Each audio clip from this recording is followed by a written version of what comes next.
কেউ দেখে বোঝার উপায় আছে এই মিষ্টি যে বানানো আটা দিয়ে এবং একদম পারফেক্ট হয়েছে?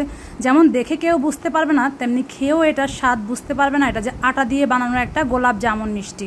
যেমন সফট হয়েছে মিষ্টিটা, তেমনই রসালো হয়েছে, একদম পারফেক্ট বলা যায়। ঘরোয়া উপায়ে এমন সুস্বাদু মিষ্টি যদি আটা দিয়ে বানিয়ে নেওয়া যায়, তাহলে আর কেন মিছে মিছে দামি ইনগ্রেডিয়েন্ট নষ্ট করে মিষ্টি বানাতে যাব? তাই আজকে আপনাদের সাথে শেয়ার করছি আটা দিয়ে পারফেক্ট মিষ্টি রেসিপি, যে কেউ প্রথমবারে ট্রাই করলে সফল হবেন ইনশাআল্লাহ। এখানে আমি হাফ কাপ আটা নিয়ে নিয়েছি, একদম সমান সমান করে দেখতে পেয়েছেন। যতটুকু আটা নিয়েছি অতটুকু আমি গুঁড়া দুধ নিয়েছি।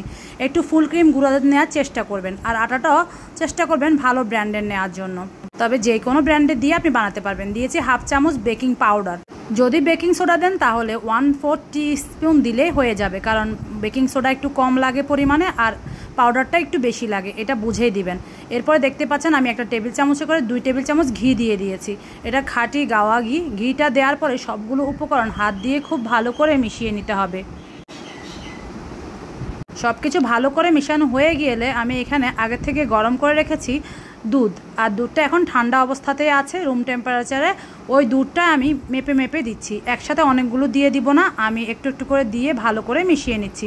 আমরা একটা আঠালো ডো তৈরি করব, তো সেজন্য আমাদেরকে মেপেই দিতে হবে। সবার যে একরকম পরিমাণে লাগবে ব্যাপারটা এমনও নয়।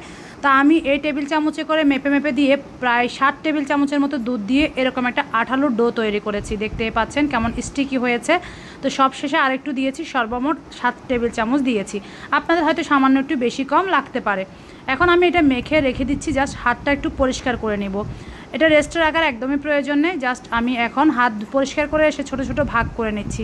আপনারা চাইলে বড় ছোট আপনাদের পছন্দ অনুযায়ী যে কোনো সাইজ করে নিতে পারেন। আমি মোটামুটি সবগুলো একই সাইজ করার চেষ্টা করেছি, তবে মেপে নেইনি, চোখের আন্দাজে করে নিয়েছি। হয়তো একটু 19-20 হবে, এর চেয়ে বেশি পার্থক্য হবে না। এখন আমি হাতের তালুতে একটু করে মথে নিয়ে তারপরে খুব সুন্দর করে এগুলো ছোট ছোট বল করে বানিয়ে নিচ্ছি। চেষ্টা করতে হবে বলগুলো যেন একটু মসৃণভাবে বানানো হয়। এই দেখেন আমি সবগুলো হাতের তালুতে একটু মথে নিয়ে তারপরে বানিয়ে নিচ্ছি এভাবে করে। তো এভাবে আমি সবগুলো বল বানিয়ে নিব। দোকান থেকে কিনতে গেলে মিষ্টির যেমন অনেক দাম, সেরকম বাসি কি দিয়ে যে বানায় তার তো কোনো ঠিক নেই।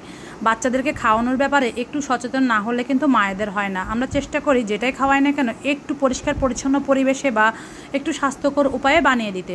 তো মিষ্টিটা আসলে কোনো দিক থেকে স্বাস্থ্যকর নয়, তারপরও বাচ্চারা যেহেতু পছন্দ করে মাঝে মধ্যে এভাবে ঘরে বানিয়ে দেওয়া যায়। আর যেহেতু যেই উপকরণ দিয়ে বানিয়েছি সে সবগুলোই ঘরে আছে, তাই যে কোনো মুহূর্তে চাইলেই বানিয়ে নেওয়া যাবে।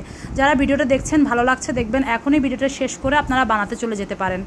সবগুলো বানিয়ে রেখে আমি ঢাকনা দিয়ে ঢেকে রেখেছি। এপাশে আমি চুলায় সয়াবিন তেল গরম করে নিয়েছি।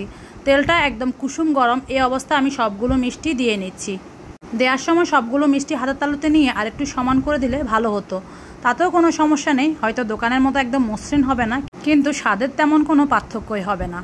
এখন সবগুলো দেওয়ার পরে মিডিয়াম লো আছে কিন্তু এগুলোকে ভাজতে হবে। অনেক বেশি আগুন দিয়ে দিলে উপরে তাড়াতাড়ি কালার চলে আসবে, আর ভিতরটা কাঁচা থেকে যাবে, দেখা যাবে ভিতরটা শক্ত হয়ে গিয়েছে, রসালো হবে না। তো এগুলোকে এখন এভাবে নেড়ে চেড়ে তেলের উপরে চামচ ঘুরিয়ে ঘুরিয়ে ভেজে নিতে হবে। একটু সময় নিয়ে ভাজতে হবে, প্রায় 7-8 মিনিট লাগবে আপনার এগুলো ভাজতে। আমি যদি এগুলো 2 ব্যাচে দিতাম তাহলে আমার মনে হয় আর একটু ভালো হতো। আমি সবগুলো একসাথে দিয়ে দিয়েছি, আর এখানে আমার 16টার মতো বল হয়েছে। তো এগুলোকে একদম আমি কড়া ভেজে নিচ্ছি, কারণ গোলাপ জামুনের কালার তো আমরা সবাই জানি একটু কড়া কালারের হয়, আমরা কোনো রকম কালার কিন্তু ব্যবহার করিনি। আর এগুলো শিরা দেওয়ার পরে কালারটা আর একটু হালকা হয়ে আসবে। তো সবগুলো আমি তুলে নিয়েছি, দেখতে পাচ্ছেন কিছুটা একটু ফেটে ফেটে গিয়েছে, কোনো সমস্যা নেই। এগুলো যখন শিরা সোপ করে নেবে একদম পারফেক্ট হয়ে যাবে। এরপরে আমি একটা পাতিলে 1 কাপ চিনি আর 2 কাপ পানি দিয়ে দিয়েছি 2টা ফাটানো এলাচ। এই এলাচগুলো দিয়েছি সুগন্ধির জন্য। তারপর এটা জাস্ট বলক তুলে নেব। বলক তুলে 1 মিনিট বলক তোলার পরে আমি জাস্ট ভেজে রাখা মিষ্টিগুলো দিয়ে দিব। দেখতে পাচ্ছেন 1 মিনিট ফুটিয়ে নিয়েছি। এখন সবগুলো মিষ্টি একসাথে ঢেলে দিয়েছি। এখন এগুলো জাস্ট নাড়াচাড়া করে নেব। আমি এগুলোকে শিরার মধ্যে শুধুমাত্র 4 মিনিট জাল করব। ঢাকনা দিয়ে ঢেকেও দিব না, কিচ্ছু করব না, জাস্ট 4 মিনিট জাল করে আমি আগুনটা নিভিয়ে দিব।